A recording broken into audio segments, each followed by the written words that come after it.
बादशाह अकबर के राजदरबार में हमेशा की तरह गहमा-गहमी का माहौल था। सुबह का वक्त था, पर दरबार के बड़े दालान में पहले ही भीड़ इकट्ठी हो चुकी थी। किसी को जमीन जायदाद का मसला था, कोई व्यापारिक विवाद लेकर आया था, तो कोई अपनी अर्जी प्रस्तुत करने। अकबर अपने सिंहासन पर विराजमान थे। उनकी बगल में वजीर आजम और आगे पंक्तियों में अन्य दरबारी बैठे थे। बीरबल हमेशा की तरह हल्की मुस्कान लिए दरबार के एक किनारे खड़े होकर सबका निरीक्षण कर रहे थे। उन्हें देखते ही लोगों का मन आश्वस्त हो जाता था कि चाहे कैसी भी उलझन हो, बीरबल कुछ न कुछ चतुर रास्ता निकाल ही लेंगे। इसी बीच अचानक एक रेशमी पोशाक पहने व्यक्ति ने दरबार में प्रवेश किया। उसके वस्त्रों से साफ जाहिर था कि वह कोई रईस या धनी व्यापारी है। चेहरे पर चिंता की लकीरें थी और हाथों में एक चमड़े का बैग। वह घबराया हुआ दिख रहा था। दरबारियों में खुसुर-फुसुर होने लगी। कौन है ये आदमी जो इतनी हड़बड़ाहट में दरबार में घुस आया? अकबर ने हाथ उठाकर सबको शांत कराया और उस व्यक्ति को आगे आने का संकेत दिया। वह झुककर आदाब कर बोला, जहांपनाह, मेरा नाम सेठ धनराज है। मैं आसपास के इलाके में हीरे जवाहरात का व्यापार करता हूँ। कल रात मेरे पास एक अनमोल हीरा था जो अचानक गायब हो गया। मुझे शक है कि वह चोरी हुआ है। वह हीरा इतना कीमती है कि अगर चोरी हो गया तो मैं बर्बाद हो जाऊंगा।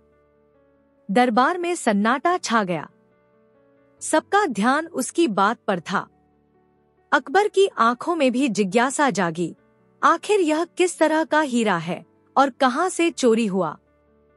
सेठ धनराज ने आगे बताया, जहांपनाह, उस हीरे का नाम कमलमणि था। कहते हैं वह दुर्लभ खान से निकला हुआ एक बेहतरीन रत्न है, जिसे देखते ही आंखों में एक विचित्र चमक भर जाती है। कल रात मैंने उसे अपने घर की तिजोरी में बंद किया था और सुबह देखा तो तिजोरी खुली हुई थी। हीरा गायब था। किसी को पता भी नहीं था कि हीरा कहाँ रखा है, पर फिर भी वह चोरी हो गया। अकबर ने गहरी सांस ली। उन्होंने वजीर आजम को आदेश दिया कि तुरंत गुप्तचर विभाग इसकी जांच शुरू करे। लेकिन साथ ही उन्होंने अपनी ओर देखा कि बीरबल क्या सोच रहे हैं। बीरबल समझ गए कि बादशाह उनसे भी मदद की उम्मीद कर रहे हैं। बीरबल ने सहज मुद्रा में सेठ धनराज से पूछा, सेठ जी, क्या कल रात आपके घर पर कोई मेहमान था? कोई दावत, कोई संदिग्ध गतिविधि? सेठ धनराज ने कहा, नहीं हुजूर, बस मैं, मेरी पत्नी, 2 नौकर और एक पुराना माली रहता है हमारे बाग में। कोई बाहर वाला नहीं आया। बीरबल ने सर हिलाया, तो फिर शक की सुई इन्हीं लोगों पर घूमेगी। पर अभी कुछ कहना जल्दबाजी होगी। अकबर ने गंभीर स्वर में कहा, ठीक है, हम अपने गुप्तचरों और बीरबल को इसकी पड़ताल सौंपते हैं। अगर हीरा हमारे राज्य में चोरी हुआ है तो हम चोर को ढूंढ निकालेंगे। अगर आपको कहानी पसंद आती है तो चैनल को सब्सक्राइब जरूर करें। दरबार खत्म होने के बाद बीरबल सेठ धनराज के साथ उनके घर गए। सेठ का घर महलनुमा था।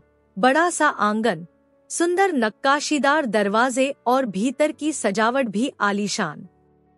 पर उस वक्त पूरे घर में अजीब सा तनाव था। घर के लोग सहमे हुए थे। नौकर डर डर कर काम कर रहे थे। पहले बीरबल ने वह तिजोरी देखी जो खुली पड़ी थी। तिजोरी का ताला टूटा हुआ था, पर कोई जबरदस्ती का निशान नहीं दिख रहा था। आखिर यह कैसे टूटा होगा? बीरबल ने गौर से ताले की स्थिति देखी। लगता था कि बड़ी सफाई से किसी ने उसे खोलकर तोड़ा है। फिर उन्होंने घर के कोने-कोने का मुआयना किया। खिड़कियां, दरवाजे, बाग में जाने वाले रास्ते, छत पर जाने की सीढ़ियां। कहीं कोई दीवार फांदने या जबरन घुसने का सबूत नहीं मिला। मतलब किसी अंदर के शख्स ने या बहुत चालाकी से बाहर से किसी ने घुसकर चोरी की होगी। बीरबल मन ही मन सोच रहे थे। इसके बाद बीरबल ने घर के रहने वाले 5 लोगों से बातचीत की।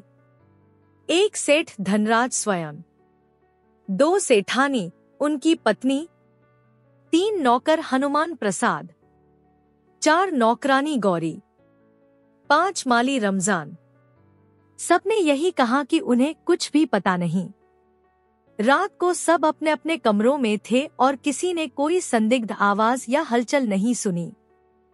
माली ने बताया कि वह रसोई के पिछवाड़े वाली झोंपड़ी में सोता है और रात भर नहीं जागा। नौकरानी ने कहा कि वह भी जल्दी सो गई थी। बीरबल ने सभी के हावभाव पर नजर रखी। कोई असामान्य हरकत, पसीना या घबराहट? सेठानी थोड़ी परेशान थी, पर वह स्वाभाविक लगा, इतना कीमती हीरा गायब हो गया था। नौकर हनुमान प्रसाद गरीब परिवार से था, पर लंबे समय से ईमानदारी से काम कर रहा था। नौकरानी गौरी भी कम बोलती थी, लेकिन वह भी कोई डर या घबराहट प्रकट नहीं कर रही थी। माली रमजान थोड़ा झुका झुका और परेशान सा था, पर उसे देखकर भी कोई साफ शक नहीं हुआ। बीरबल को लगा कि सीधा सीधा इनसे कुछ कबूल करवाना कठिन होगा, कोई और तरीका अपनाना पड़ेगा। अगले दिन सुबह दरबार लगा तो सेठ धनराज भी आ पहुंचे। बहुत व्याकुल थे, बोले, हुजूर, वो हीरा मेरे व्यापार के लिए बहुत अहम था। उसकी कीमत इतनी ज्यादा है कि मैं फिर से वैसा नहीं ले सकता। आप जल्द से जल्द चोर को पकड़वाइए। अकबर ने सबके सामने ऐलान किया, हमारी कोशिश जारी है। बीरबल जांच कर रहे हैं।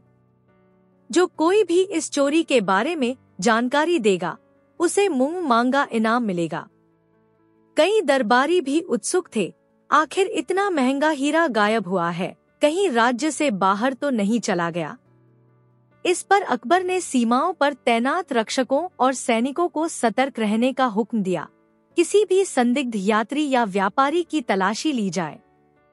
इसी दौरान बीरबल चुपचाप बैठे सब सुन रहे थे। वे इंतजार कर रहे थे किसी ऐसे व्यक्ति का जो कोई नया सुराग दे दे, पर कोई नहीं आया। शाम को बीरबल दोबारा सेठ के घर गए। इस बार अपने साथ 3-4 रक्षक भी ले गए ताकि रात को सतर्कता रखी जा सके। लेकिन उन्होंने एक गुप्त योजना भी सोची। अगर चोर घर के अंदर का कोई व्यक्ति है, तो वह जरूर सतर्क रहेगा कि पुलिस या राजरक्षक अब आए हैं। बीरबल को याद था कि कई बार चोर घटना के बाद खुद के ऊपर शक कम करने के लिए अस्वाभाविक तौर पर शांत रहता है या कुछ ज्यादा ही व्याकुलता दिखाता है। लेकिन यहाँ सब सामान्य से दिख रहे थे। उन्होंने घर के चारों ओर सघन पहरा बिठा दिया ताकि कोई बाहर भीतर न आ सके। रात को सब अपने अपने कमरों में चले गए। बीरबल भी एक अतिथि कक्ष में सोने की तैयारी करने लगे, लेकिन असल में वे जाग रहे थे, देखना चाहते थे कि कौन बाहर आता जाता है। रात के दूसरे पहर लगभग आधी रात को हल्की आहट हुई। बीरबल तुरंत चौंक कर खिड़की से झांका, कोई परछाई सी आंगन में सरक रही थी। 2-3 पलों के लिए वह दिखी, फिर गायब हो गई। बीरबल जल्दी से बाहर निकले, लेकिन आंगन में कोई नहीं था। बस हवा चल रही थी, चांदनी थी और दीवारों की परछाइयां। कहीं मुझे भ्रम तो नहीं हुआ, बीरबल ने खुद से कहा। उन्होंने पूरे घर और बागीचे की तलाशी ली, पर कोई सुराग नहीं मिला। अंततः वे लौट आए, पर उनके मन में एक सवाल उठ गया, लगता है घर में कोई न कोई गुप्त चाल चल रहा है, मगर अभी मुझे पक्का सबूत नहीं मिला। अगली सुबह सेठ के घर में एक नौकर को बाग में सफाई करते समय एक छोटा सा कागज मिला, जिस पर अजीब से निशान बने थे, कुछ टेढ़ी मेढ़ी लकीरें, एक फूल सा चित्र और नीचे कुछ संख्या 3521। नौकर को समझ नहीं आया यह क्या है, तो उसने सेठ जी को दे दिया। सेठ धनराज भी कुछ समझ न पाए। जब बीरबल को यह कागज दिखाया गया, उन्होंने गौर से देखा। लकीरें आपस में जुड़ी हुई थी, जैसे कोई सीक्रेट नक्शा हो। साथ ही फूल का चित्र। शायद यह किसी स्थान का संकेत दे रहा हो जहां फूल लगे हों या कोई बाग का हिस्सा हो। और वो 3521 क्या हो सकता है? कोई कोड़? बीरबल को यह भी लगा कि यह कागज जानबूझकर वहां डाला गया हो ताकि जांच को भटकाया जा सके। उन्होंने सेठ धनराज से पूछा, आपके बाग में कोई खास फूल या किसी चौकस जगह पर फूल उगे हों? सेठ ने कहा, जी हाँ, मेरे घर से लगे बाग में गुलाब, चमेली और कई किस्म के फूल हैं। पर ऐसा कुछ खास नहीं कि कोई रहस्यमयी संकेत दे। बीरबल ने मन में सोचा, कहीं यह माली रमजान से जुड़ा तो नहीं? वह फूलों और बाग का काम देखता है। हो सकता है यह कागज उसी ने गिराया हो या उसके पास से गिरा हो, पर अभी कुछ तय नहीं था। बीरबल ने तय किया कि पहले माली रमजान से बातचीत की जाए। वह माली उम्रदराज व्यक्ति था, दाढ़ी आधी सफेद, सरल स्वभाव वाला। वह अक्सर कम बोलता पर अपने काम से काम रखता। बीरबल ने रमजान को बुलाया और कागज दिखाते हुए पूछा, क्या तुमने कहीं ऐसा कागज देखा है? रमजान ने कांपते हुए हाथों से वह कागज लिया। हुजूर, मैंने नहीं देखा। मुझे नहीं पता क्या है यह। वह कुछ घबराया हुआ सा लगा। बीरबल ने गौर किया। रमजान की आंखें झुकी हुई थी, मानो कुछ छिपाना चाह रहा हो। बीरबल ने गहरी नजर से उसे देखते हुए कहा, कोई बात नहीं, तुम जाओ। पर उन्होंने रमजान की चाल, हाव भाव सब नोट किए। वह तेजी से वहां से निकल गया। अब बीरबल को रमजान पर थोड़ा शक होने लगा, लेकिन वे कोई निष्कर्ष निकालने से पहले और ठोस प्रमाण चाहते थे। उधर दरबार में एक दिन अकबर कुछ हल्के मूड में थे। उन्होंने बीरबल से कहा, बीरबल, तुम इस चोरी के केस में पड़े उदास हो गए हो। मैं चाहता हूँ कि तुम सबके सामने कोई मनोरंजक प्रदर्शन पेश करो ताकि दरबार का माहौल भी हल्का हो। बीरबल मुस्कुरा पड़े, जहांपनाह, मुझे एक उपाय सूझता है। मैं कल दरबार में एक छोटा सा खेल दिखाऊंगा जिससे सबके चेहरों पर मुस्कान आएगी। लेकिन इसकी शर्त होगी कि सेठ धनराज और उनके सारे घरवाले भी मौजूद रहें, क्योंकि वे भी कुछ तनाव में हैं। मुझे उम्मीद है कि इस खेल से चोरी के मामले में भी एक सुराग मिल सकता है। अकबर को जिज्ञासा हुई, अरे वाह, एक ही तीर से दो निशाने। मुझे मंजूर है। कल मैं सेठ को भी बुला भेजता हूँ, तुम भी तैयारी कर लो। अगले दिन पूरा दरबार उत्सुक था कि बीरबल क्या अजब खेल दिखाने वाले हैं। बड़े दालान में अकबर, वजीर आजम, दरबारी और आमंत्रित अतिथि, जिनमें सेठ धनराज, उनकी पत्नी, नौकर हनुमान प्रसाद, नौकरानी गौरी, माली रमजान भी बैठे थे। बीरबल ने दरबार के बीचों बीच एक बड़ी सी रंग बिरंगी चादर बिछवाई। फिर उन्होंने 5 छोटे छोटे थाल रखे। पहले में रंगीन फूल, दूसरे में पतली लकड़ियां, तीसरे में मिट्टी, चौथे में कुछ लोहे की कीलें और 5वें में छोटी छोटी कांच की गोलियां। सब चकित थे कि ये क्या होने जा रहा है। बीरबल ने मुस्कुराकर कहा, आज हम एक अलग तरह का तिलिस्मी खेल करने जा रहे हैं। ये 5 थाल प्रतीक हैं। फूल का मतलब सौंदर्य, लकड़ी का मतलब साधन, मिट्टी प्रकृति का आधार है, कीले कठोरता का प्रतीक और कांच की गोलियां हमारी आंखों का भ्रम दिखाती हैं। हम देखेंगे कि कौन इन 5 प्रतीकों से हंसाने वाला नजारा पेश कर सकता है। दरबारियों को कुछ समझ नहीं आ रहा था, लेकिन बीरबल आगे बोले, जो कोई भी इस खेल में हिस्सा लेना चाहे, वह आकर इन वस्तुओं का उपयोग करके एक छोटा सा नाटकीय प्रदर्शन करे जिससे सब हंसें। सबसे ज्यादा हास्य पैदा करने वाले को इनाम मिलेगा। अकबर ने तालियां बजाईं। वाह, मजेदार। एक एक कर कुछ दरबारी आए। उन्होंने फूल को बालों में लगाकर नाटक किया, लकड़ी को तलवार बनाकर मजाक किया, मिट्टी उड़ाकर अजीब हरकतें की। दरबार में हंसी गूंजने लगी। सेठ धनराज ने भी अपने अंदाज में एक मजाक किया। लोग मुस्कुराए। फिर बीरबल ने कहा, अब घर के बाकी लोग भी आजमा सकते हैं। सेठानी जी, नौकर, नौकरानी, माली, जो चाहे। सेठानी ने संकोच से मना कर दिया। हुजूर, मुझे ये सब नहीं आता। नौकर हनुमान प्रसाद ने फूल और लकड़ी उठा ली। कोई जोकरनुमा अभिनय किया। सब हंस पड़े। नौकरानी गौरी ने मिट्टी और कांच की गोलियां उठाकर कुछ हास्य प्रस्तुत किया। उस पर भी दरबारियों ने तालियां बजाईं। सबसे आखिर में माली रमजान बचा। वह हिचकिचा रहा था, पर बीरबल ने जोर देकर कहा, आइए रमजान जी, आप भी कुछ अभिनय दिखाइए। रमजान बड़ी झिझक से आगे आया। उसने फूल उठाया, फिर कांच की एक गोली उठाई और कोई मजाक करने की कोशिश की, पर वह बेहद नर्वस लग रहा था। उसकी पेशानी पर पसीना छलक रहा था। उसके होंठ कांप रहे थे, मानो डर के कारण कुछ बोल नहीं पा रहा हो। अचानक वह हाथ में पकड़ी कांच की गोली गिराकर बोला, माफ करना हुजूर, मुझसे नहीं होगा, और वह जल्दी से वापस चला गया। दरबार में कुछ देर सन्नाटा रहा। फिर अकबर ने हल्के स्वर में कहा, कोई बात नहीं। जिसने भी हिस्सा लिया, हम सबका मनोरंजन हुआ, धन्यवाद। बीरबल ने रमजान की घबराहट को नोटिस किया। जरूर कुछ है जो इसे परेशान कर रहा है। मैंने सिर्फ एक छोटी सी प्रस्तुति करने को कहा था, फिर यह इतना क्यों डरा? नाटक के बाद अकबर ने फैसला दिया कि 2 दरबारियों को इनाम मिलना चाहिए जो सबसे बेहतर हास्य प्रस्तुति कर पाए। लेकिन बीरबल का ध्यान किसी और ओर था। खेल खत्म होते ही बीरबल गुपचुप ढंग से रमजान के पीछे गए। बाहर बरामदे में रमजान अकेला खड़ा था, घबराकर पानी पी रहा था।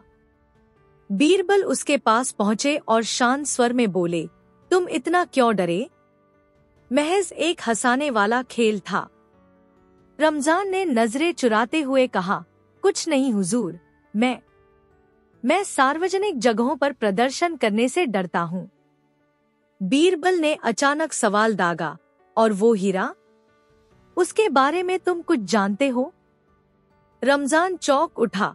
उसके हाथ से पानी का लोटा गिरते गिरते बचा।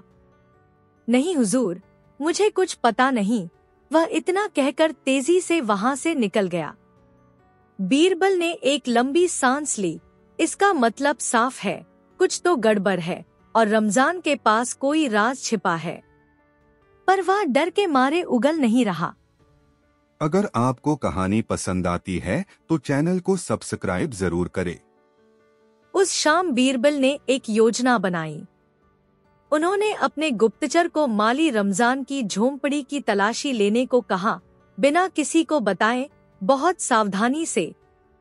रात को जब सब सो गए, उस वक्त गुप्तचर ने रमजान की झोंपड़ी में चुपके से झांका। वहां रमजान गहरी नींद में था। झोंपड़ी के कोनों में कुछ सामान रखा था, एक पुराना संदूक, कुछ खेती के औजार और एक पेटी। गुप्तचर ने पेटी खोली तो उसमें कुछ कपड़े, बीजों के पैकेट और एक कपड़े में लिपटे 2-3 कागज मिले। गुप्तचर ने कागजों को ध्यान से देखा। उन पर भी अजीब सी आकृतियां और कुछ संख्याएं थीं, 2431, 5324 वगैरह। यह देखते ही उसे लगा कि ये उसी तरह के रहस्यमय निशान हैं, जैसा वह कागज बाग में मिला था। गुप्तचर ने वह कागज चुपचाप निकाल लिया और बाकी सामान वैसा ही छोड़ दिया। वह पेटी बंद करके वापस चला गया। सुबह होते ही गुप्तचर ने सारे कागज बीरबल को सौंप दिए। बीरबल ने कागज खोलकर देखा। एक पर किसी बंद तहखाने के दरवाजे जैसा चित्र बना था, दूसरे पर 4 फूलों के डंठल दिखाई दे रहे थे, तीसरे पर कोई पुरानी इमारत की झलक, और हर कागज के कोने में कुछ संख्याएं। अरे, यह तो लगता है किसी खिसाने के नक्शे या पहेलियों जैसे संकेत हैं। बीरबल मन ही मन बुदबुदाए, कहीं ऐसा तो नहीं कि रमजान को किसी ने लालच दिया हो कि वह हीरा चुराकर किसी गुप्त स्थान पर छिपा दे और फिर बाद में भाग जाए। उन्हें लगा कि ये कागजों का संबंध उस चोरी से जरूर होगा, लेकिन अभी पूरा राज साफ नहीं था। बीरबल ने रमजान को अपने एक भरोसेमंद सिपाही के जरिए महल बुलवाया। वहां एक एकांत कक्ष में उसके साथ बातचीत की गई। बीरबल ने पूछताछ के दौरान रमजान के सामने वो कागज रखे। बताओ, ये क्या है? रमजान के चेहरे का रंग उड़ गया। वह हकलाने लगा, हुजूर, ये मेरे नहीं है। मुझे तो किसी ने धोखे से, यानी मैं। बीरबल ने कड़क आवाज में कहा, सच सच बता दो, वरना तुम्हें जेल भेजना पड़ेगा। क्या तुमने ही सेठ के हीरे की चोरी की है? रमजान रो पड़ा, नहीं हुजूर, मैं चोर नहीं हूं। लेकिन बीरबल ने कहा, पर क्या? रमजान ने आंखें बंद करके बताया, मुझे कुछ दिन पहले एक अजनबी मिला था। उसने कहा कि अगर तुम्हें जल्दी अमीर बनना है तो हमारे साथ आओ। मैंने मना कर दिया, पर वो बार बार कहता कि सेठ धनराज के घर में एक बहुमूल्य हीरा है, उसे चुराकर उसे सौंप दो, फिर तुम्हें अच्छा इनाम मिलेगा और हम किसी दूर देश भाग जाएंगे। उसने मुझे ये कागज दिए जिन पर वो कुछ गुप्त जगहों के संकेत थे जहां हमें मिलना था, पर मैंने चोरी नहीं की हुजूर। मैं डर गया था। मैंने सोचा कहीं वह मुझे जबरदस्ती फंसा न दे। बीरबल ध्यान से सुनते रहे, तो फिर तुमने उसे मना क्यों नहीं किया और ये कागज क्यों रखे? रमजान ने जवाब दिया, मैं डरा हुआ था कि वो आदमी खतरनाक है। अगर मैंने कागज फेंक दिए तो वह मुझ पर शक करके मुझे नुकसान पहुंचा सकता है, इसलिए मैं चुपचाप उनसे बचता रहा। मैंने हीरा नहीं चुराया। बीरबल ने गहरी सांस ली। अगर रमजान सही कह रहा है तो फिर असली चोर कौन है? अब बीरबल का ध्यान अन्य लोगों पर जाने लगा, नौकर हनुमान प्रसाद और नौकरानी गौरी। उन्होंने अपनी टीम के साथ उस रात फिर से सेठ के घर का मुआयना किया। इस बार वे छत, दीवारों और खिड़कियों का बारीकी से निरीक्षण करने लगे। तभी एक रक्षक को छत के कोने पर कुछ चमकीली चीज दिखी। पास जाकर देखा तो वह छोटी सी धातु की कील या औजार था, जिस पर सूक्ष्म निशान थे, मानो इससे ताला छेदा गया हो न हो यह औजार ताला तोड़ने में इस्तेमाल किया गया होगा, रक्षक ने कहा। बीरबल ने वह औजार लेकर ध्यान से देखा। इसे नौकर या नौकरानी ने छत की तरफ क्यों फेंका होगा?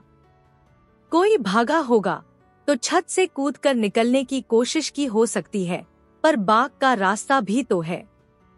उन्होंने सोचा, कई घरों में नौकर नौकरानियां छत के किसी कोने में पुराना सामान रखते हैं, कहीं यह औजार उनकी जानकारी में तो नहीं?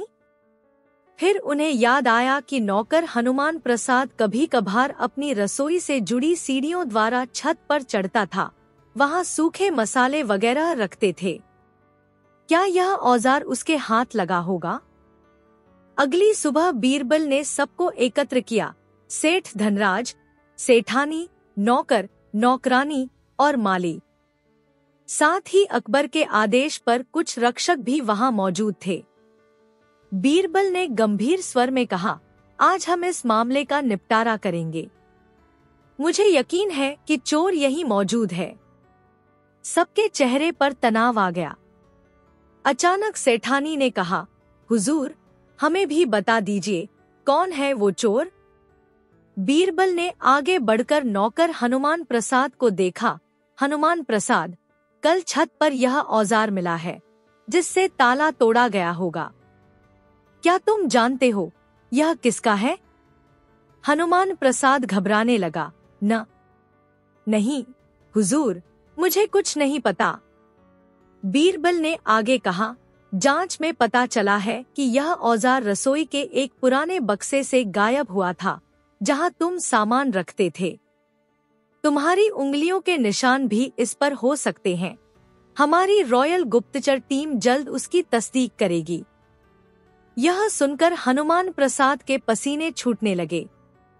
वह हकलाने लगा, हुजूर, मुझ पर इल्जाम मत लगाइए, मैं गरीब जरूर हूँ पर चोर नहीं।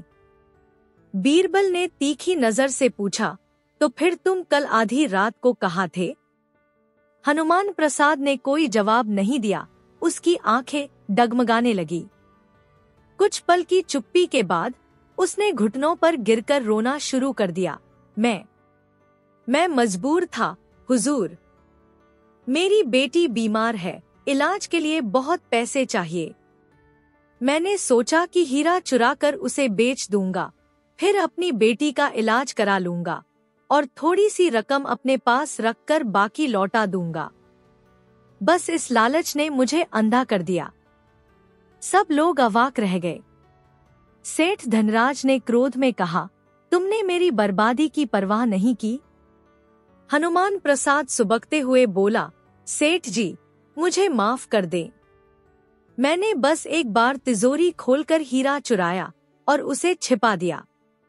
बीरबल ने कड़क आवाज में पूछा, और वह हीरा अभी कहाँ है?